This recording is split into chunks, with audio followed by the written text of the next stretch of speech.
Right. In my opinion, one of the most common misconceptions, if not the most common misconception about narcissists is that they're obsessed with themselves, that they're all ego. When the reality is that their psychological structure lacks actually a sense of self. They actually don't have a developed ego, right? They don't have a sense of self they experience.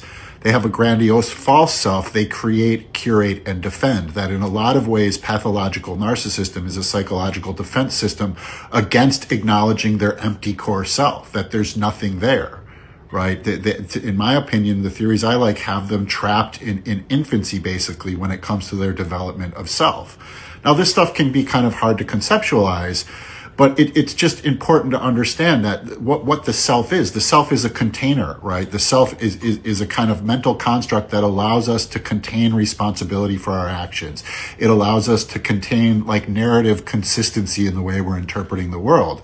And so because they lack that container, right, their sense of self, the grandiose self that replaces it, is always shifting. It's always being curated. It always has to maintain the top position through grandiosity, even when that top position manifests as victimhood. I know that can be a little strange to comprehend, but they can't change because they would have to construct a sense of self. There would have to be somebody like guiding them through the construction of self.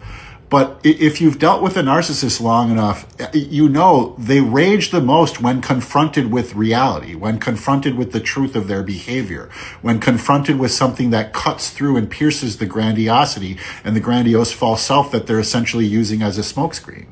Right. And so this is really hard for people to understand, but they don't have a developed ego. A developed ego actually serves us. It allows us to go out into the world and take criticism. It allows us to kind of act authentically in a certain way. It's a container, right? And it houses our emotions. It houses our responsibility. Because they lack that container, they're projecting causality. Why they're always accusing people of what they're doing is because they don't have this self to hold responsibility, right? They don't have a self to kind of maintain a consistent understanding of causality. And I think it gets into these questions of consciousness, really, of how a human consciousness is designed, how a person experiences their interactions with the external world and how that's working internally.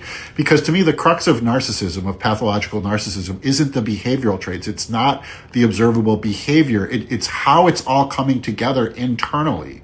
It's how they have an inverted sense of self, where their self doesn't exist internally to be experienced.